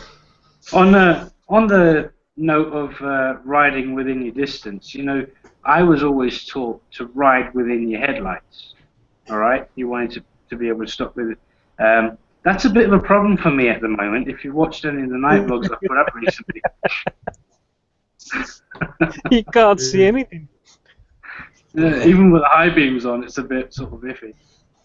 I would not suggest riding within your headlights anyway, because you need to look a lot further forward than that. I mean, I'm not saying that that's you personally. I'm just saying I wouldn't do that. It's just silly. You got to look a lot further forward. Dude, I put on my high beams, because my high beams on my bike is like a light laser pointer, man. That stopping within that distance, I could do that no problem, because that thing, I could see like a mile down the road. For those of you that have watched and seen Mad Max Chazzy's bike and his headlights on his bike, the 4 LED ones that he's got, which really put out a lot of light. I've got the exact same ones as my daylight running lights now above my indicators. My word, are they good.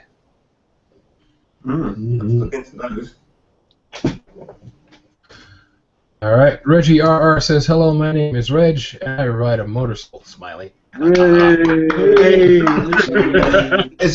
Well, I'm sorry, but I ride a motorbike. I ride a motorbicycle. No, bike. Motorbike. Yeah. Get a motorbike. That's what you want to do, Reg. RR. You want to get a motorbike. Yeah, well, I ride an Indian. Yay! Get rid of those pedals and get a motorbike. That's what I do. Oh my god. And Reg, no more spider videos, man. That should creep me the fuck out. Sorry, I don't know if you guys have seen that. No. I'm glad you could make it, Reg. Yeah.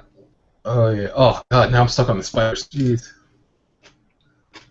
Like I commented on his video. I don't ever kill spiders or anything. Like if I see them in the house, most of the time either I'll leave them there if they're small enough, or I'll take them and put them outside or whatever. And all. But when I was a kid, twice this happened. I woke up covered in spiders when I was visiting my my grandfather down in North Carolina. Like my entire body just covered. So spiders and I don't get along. I got a Brazilian rose hair one time.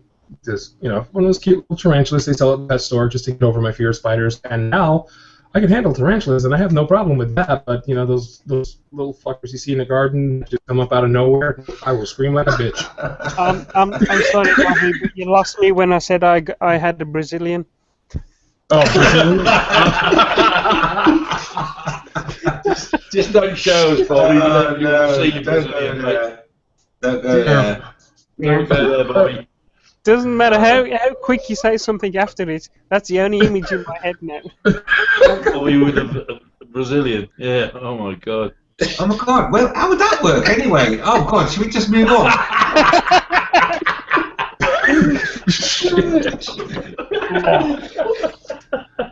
Oh. Don't think about it. Don't think about it. Just move on. There's a really good question in Q&A somewhere. Yes, Reggie R says, "Ha ha." Thanks, Reg. I'm glad you got the joke, dude. Nice one. All right. So, damn it. I walked right into that shit. All right. Backroad Moto says, "I rode with a neighbor today, and he would not stagger. He stayed up my ass for 20 minutes, never threw riding. Must have fucking hurt. 20 minutes. That's quite a long time, isn't it? Hey, fucking hell. He should be in porn films. He can start and ask for 20 minutes. Fucking hell. Every time we ask in the future, my bike will mysteriously broken. Dude, if it's not broken already. If you're gonna ride with us, make sure he brings the lube. That's all I'm saying. Oh man, yeah, You'll follow. Nasty. That's brilliant. And Backroad Moto says, "You ride a Native American, dude. I am a Native."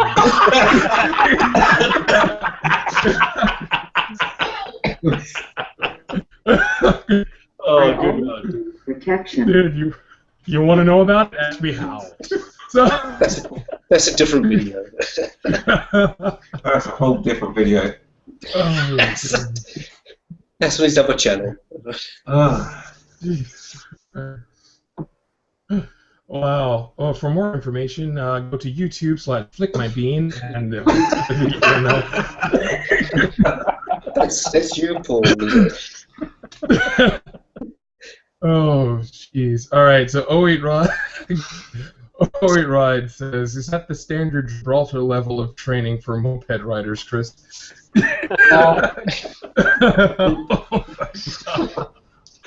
Standard level of moped training. Moped? Oh dear.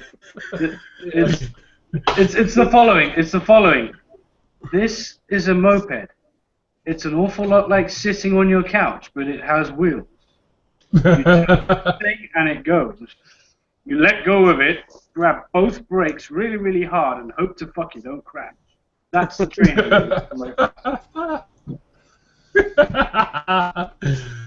Oh my god! All right, I'm loving this. Let's see. Oh my god, what is Red Randy says? "Rather than ABS, I prefer to play tunes with the tire compounds and brake pad compositions." Yeah. I read. Yeah.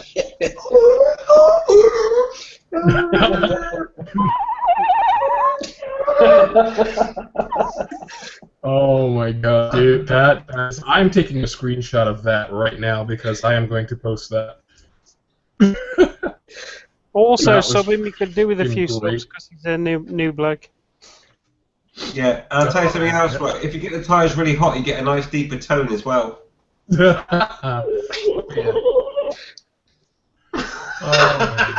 Oh my god, that sounds like some sort of African bird mating call going on.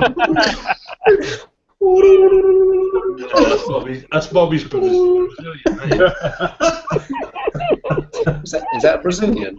Yeah. That's Oh no! I thought I got that out of my head. You just pulled it back. Holy shit. That's an Indian. That was very nice. Now that we've all demonstrated how we like our skid marks, Bex88 says, "Hey, Mr. B, heard anything more about the changing CBT thing?"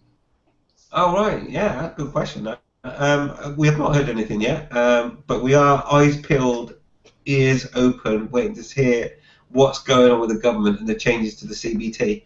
Yeah. And as soon as we know, and if we'll actually get any sort of like audios in terms of going to the government and saying, you know, this is what needs to be done, we'll let you know. So stick around, stay tuned. Oh no, that sounds really wrong. But anyway, yeah, we'll see what happens. All right, sweet. Oh man, so we've gotten through all that. God. We came through it. We came out. We got through. We didn't even have ABS. Did you come out with that skidding, Bobby? Oh my god. I've got spiders, Brazilians, and skid marks on my brain. I think we're gonna have to put the brakes on that topic there, Bobby. Oh. Well done. That was evil.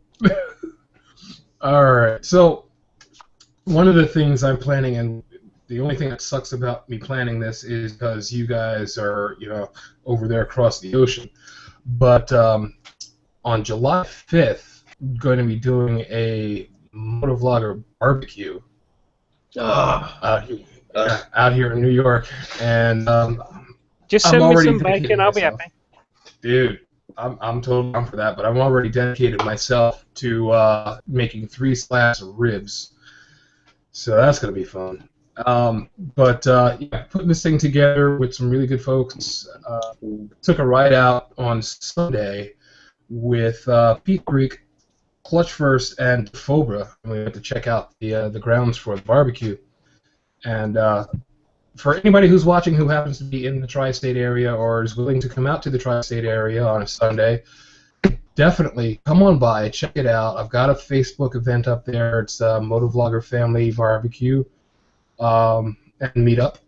So check that out. But the reason I bring that up is because we have what I consider to be one of the tight-knit communities out there. And I'm wondering if you guys think would be a really cool way to bring it even closer together. I think that's an awesome idea. Yeah. Yep. Yeah, it's a good A idea. Motovlogger barbecue. Yeah. Well, I can't take 100% credit for the idea because last year it was mentioned by One Man's Wish, who was going to be taking a ride out with us. And if you're watching, dude, thank you for being a part of it. He was riding with me. We were going to go meet up with the other guys and had an oil leak on his bike, so I turned back around. Got that fixed, which is cool, but he's also going to be a part of that. But he actually mentioned the idea last year, and I think kind of just, it came and went, and nobody really, stepped up and said, let's do it. I mean, people said, they want to, but nobody stepped up and said, all right, come on, let's plan it, let's put it together, and let's go with it. So I'm like, you know what, screw this, I'm going to go with this. So thank you also for the idea. But, what are some other ideas, like things that we could do to bring the community closer together? Yeah, R1 Chronicles barbecue that he had last year, that went down well. He had about 15, 20 people there. That was good. That is cool. He's Canadian, of course, which means that's another huge number of miles I couldn't get to. Oh, man. But you never know. If I win the lottery, I'll be over there. Hey, if I win the lottery, you guys are all coming over. Yeah. But Canadian bacon is one thing that I'm kind of iffy on, though. Does that mean I have to bring the wife? If you want. Oh! My wife and kids are coming to the barbecue, so, like, anybody who's going to come, definitely bring the family. It's going to be a family thing. We get to show off the bikes, network a little bit. Yeah, I know. It's a great. I tell you what, I love the idea, and it'd be great to do it in the UK as well. I mean, the thing, I always shy away from the organisation of this stuff because it's so much work. Yeah, it is. The other thing is, the funding. How does you get funding? Because obviously you need to do a barbecue. Do you get outside caterers in, or do you try and do it yourself? And then if you get outside caterers in, that's going to cost you money. And wow, I mean, it's a lot of work.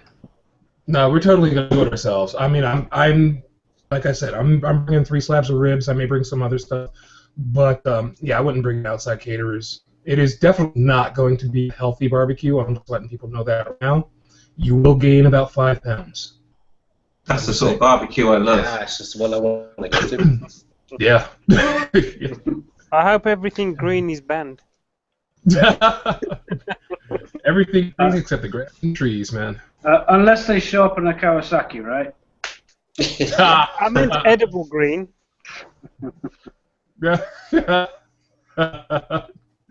Oh man, but hey, you know what? If people want to bring a salad, yeah, bring a salad. That's fine. I'm totally down with that. It'll be a tossed salad. Oh. As long as it's not a Brazilian salad. Gee. That'd be so wrong. That's a bit hairy. You probably find you get it stuck down the back of your throat, I was just getting to the point where the image had gone. I thought that was a nut, Brazilian. No, you don't want maple and nut, mate. Whatever you do, don't research it on you. Hang on. Google. Sorry. Hang on. Did you just say a Brazilian nut? Now think about it. Yeah. Think about it. That's nasty. Nasty right there. I never want to see a Brazilian nut. It's stuck in your brain. Oh, yeah. Oh dear. Did that really just happen? Yes. Yeah. Plus skin God. marks.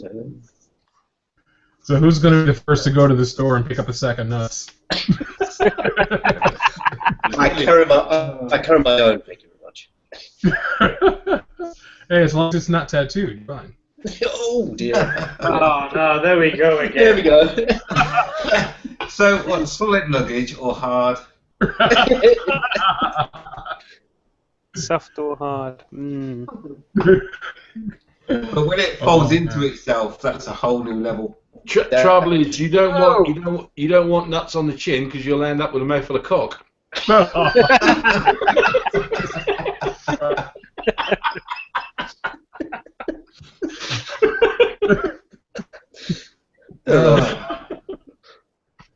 I think the only question to ask now is who likes their nuts with salt.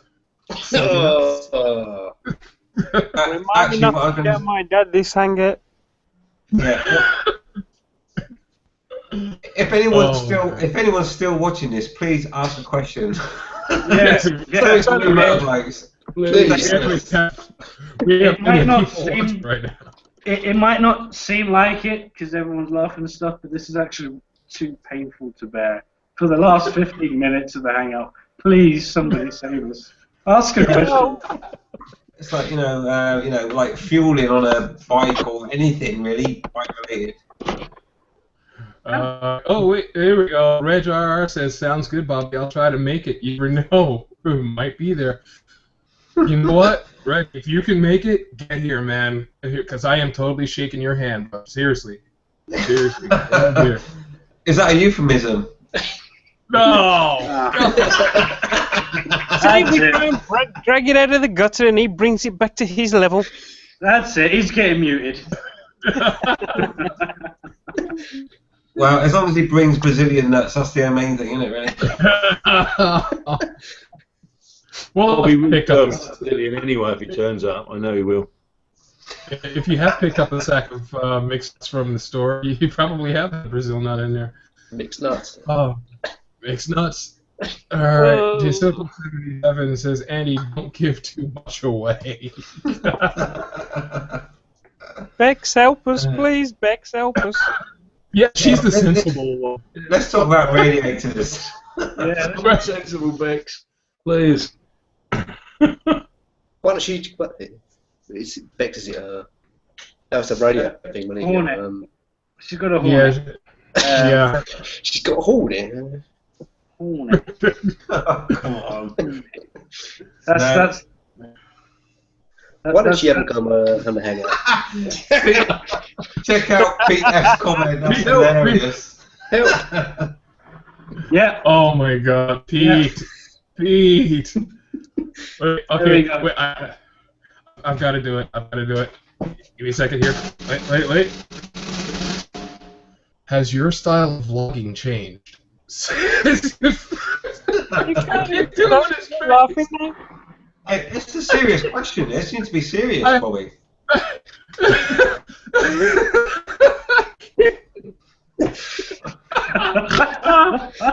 Did you just snort? I think he had a Brazil nut stuck up his nose.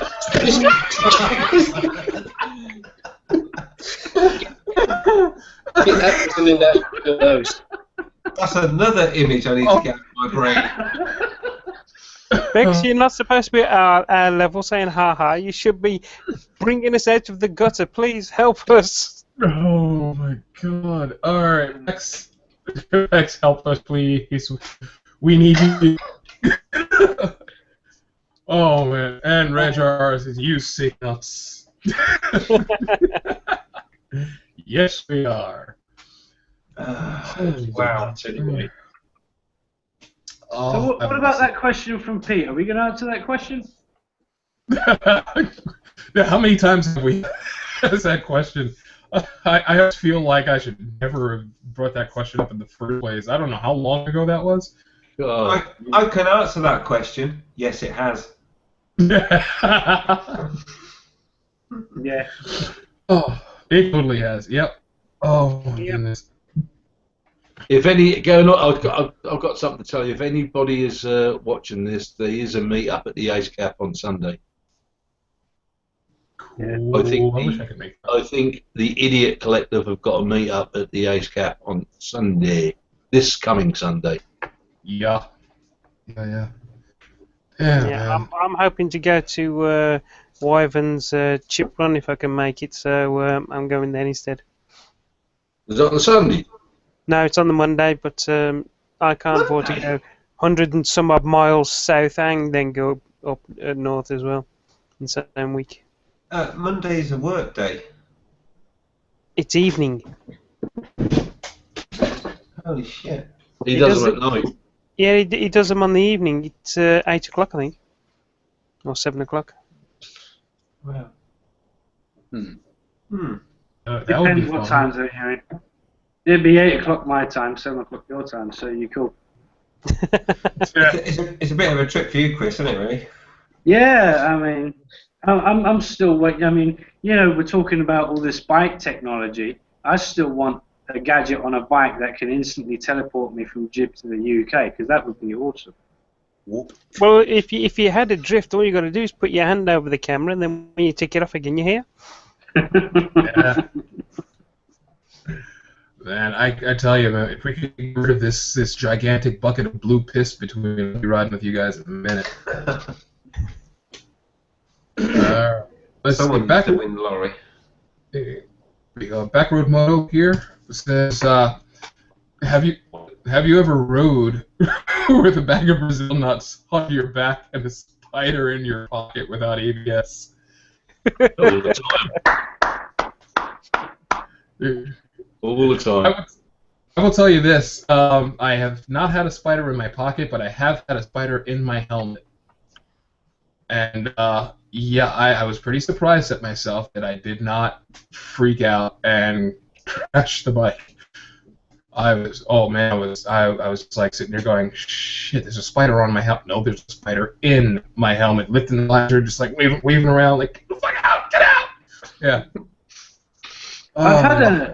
I've had a wasp flying in through the air vent before and getting into the helmet that way.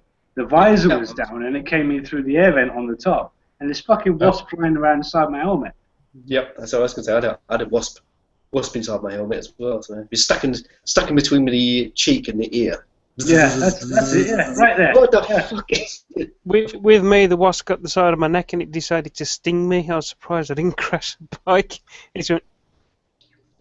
It was just stuck with the chin bit. And what the fuck?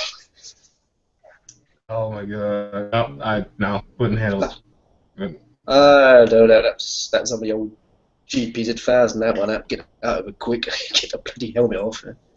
I heard a rather interesting old wives' tale about wasp stings once.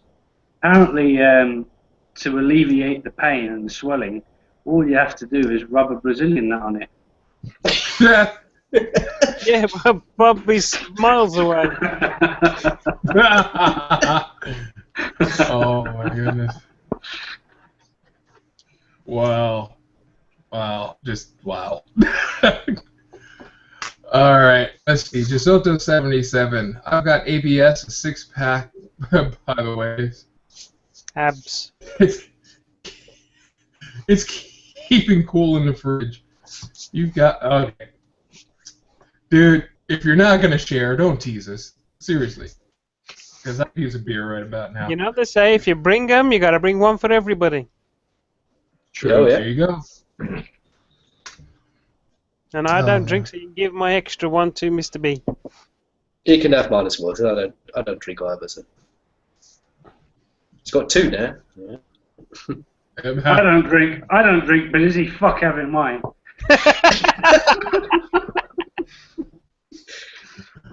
Gift for Andy. So let's see here. Pete F says, how do you stop your glasses steaming up and fogging? Ah, that's a good one. More air. Wash it up, a little bit of washing up liquid in the inside of your glasses. Let it dry out. Yeah, or just spit on them. Yeah, no, it does actually work. A little, if you take your glasses off, tiny little bit of wash up liquid, very liquid, inside your glasses, rub it round, let it dry, and they won't steam up. I just spilled Coke on my fucking laptop. Sniff it up quick. Whatever floats your boat. That's not like it does work. Try it. Get some glasses like a little tiny bit of wash up liquid, wash it around, wipe it off with a cloth, and they won't steam up. It works, right. Trust me. I've been wearing glasses for 25, 30 years. Yeah, I've got 2015 vision. Hopefully I'll never... Who said that? What's Chris doing there? I don't know what he's doing. Trying to clean my fucking laptop and ruined the keyboard like this last time. Doesn't sound like you're cleaning it. No. Feels like you're snorting a can of Coke over there. Thanks.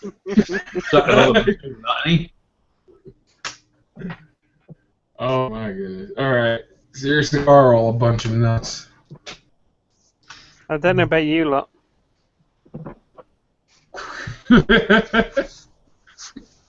I see. I figured with all the nuts I deal with, my voice would be deeper. What, like tea bags? Oh God, no! That's wrong. That's just Mrs. wrong. B, come back. All is forgiven. You can ask us some questions on Bobby's Hangout, please. Oh man. Alrighty, so here we go. There we go. Pete F says, thanks, I'll give it a go. Alright. Cool. I never thought about the wash liquid thing.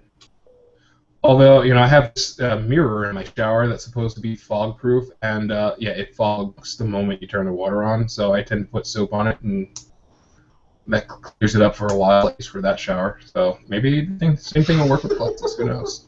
Oh, what did I do now? Too many innuendos in there. Oh my God. Okay, here we go. Bex helping us out. Thanks, Bex. We love you. Alright. Is there much difference in file size from 1080 30 frames per second and 720 60 frames per second? And what settings do you guys use on your cams? Huh. So, Dave, let's start with you. Well, I can tell you that I use 720 30 only because of the fact that the YouTube crunches the hell out of your video stock anyway, and I'm not really showing much scenery and stuff like that. If I'm going out on a scenic run like a group of guys, then I'll put it up to 1080 30. But yeah, there is a difference between the two, but that's only on the 30s. I don't know about the 720 60 to 1080 30. All right. I just use the 1080 30 all the time. I never changed it. The day I got the camera, I set it up, and I've never touched the settings ever since. I don't see the point in playing with it. But there again, I do a lot of scenery stuff, as you know. But there again, it always gets spoiled. Once it's rendered up to YouTube, they take the crap out of it, and it's never as good as when you get it home and put it on your laptop or whatever on your computer.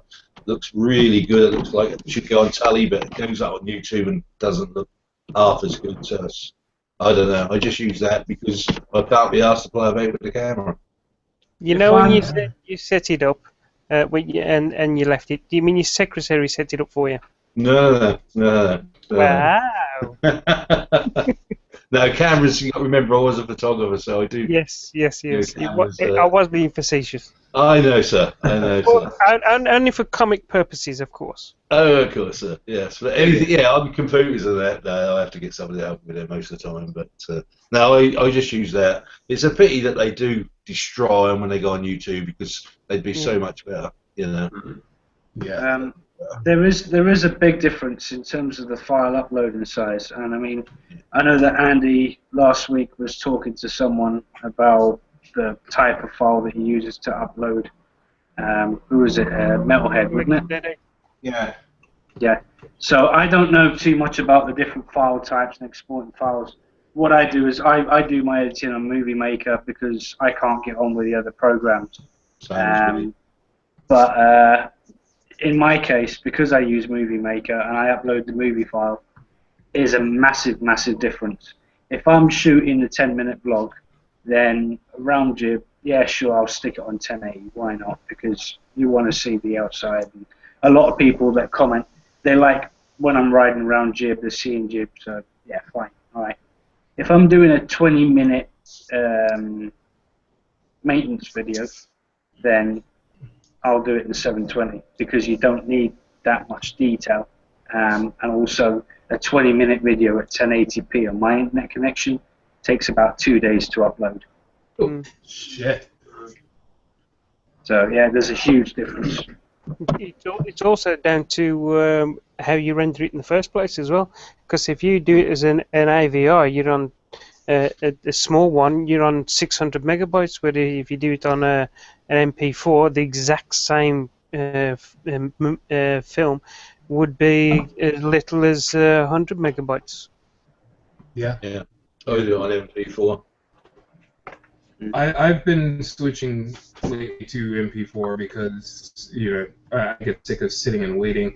I've got a really good connection, so my uploads go by generally pretty quickly, but the processing time takes forever.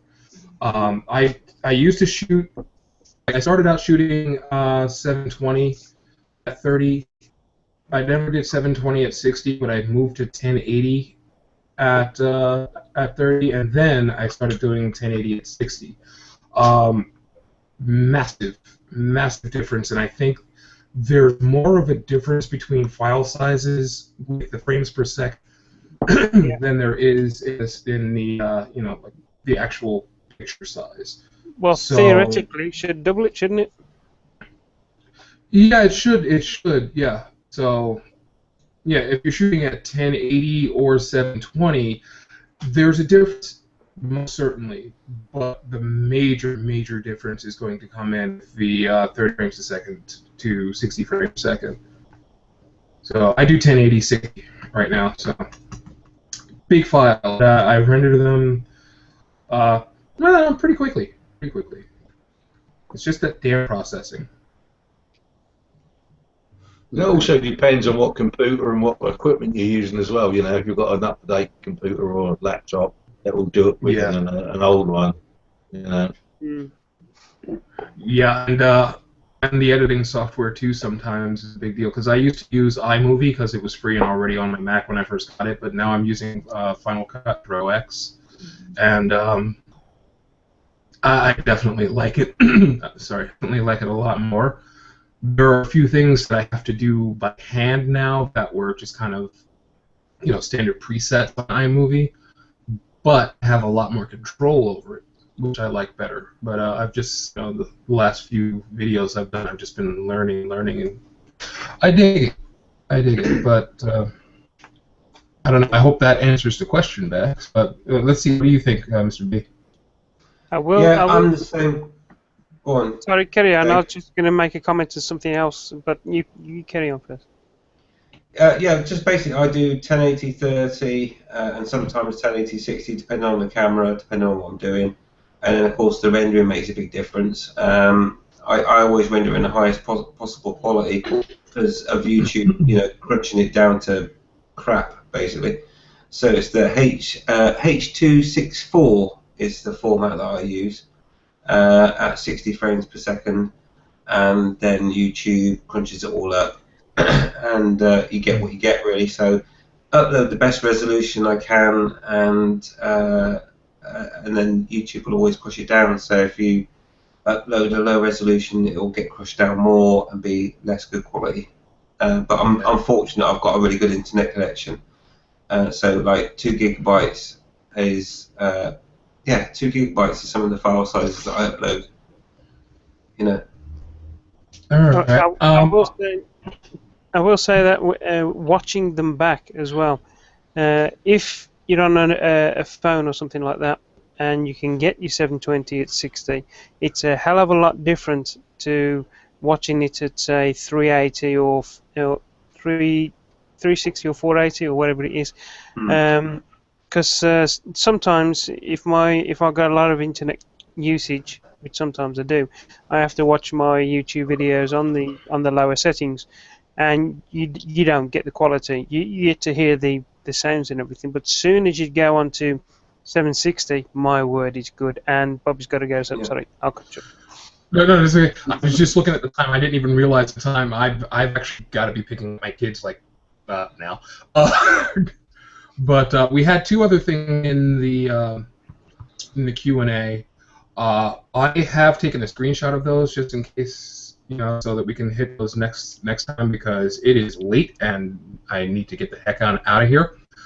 But thank you very much, everybody, for watching, and I'm sorry for 808 Ride and Backroad Moto. We will definitely get that on the next one for coming Tuesday. Folks, wish I could go through the panel and get everybody to say goodbye to everyone, but the thing I'm going to miss most is Suffolk Andy's words of wisdom. Bye. I'll keep it for next Tuesday, Bobby. Don't you worry.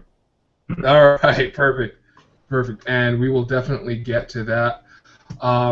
Again, thank you, and most likely we will see you on Thursday for the Fully Loaded Hangout, and again next Tuesday for Motovloggers Behaving Badly, because as you see, we do. Alrighty, folks. Thanks for watching. Love you. Thanks for watching. Ride invisible, motherfuckers. Just get yourself a Brazilian or some nuts, you'll be fine. I'm riding Indian. Ride safe, stay classy. Later, y'all.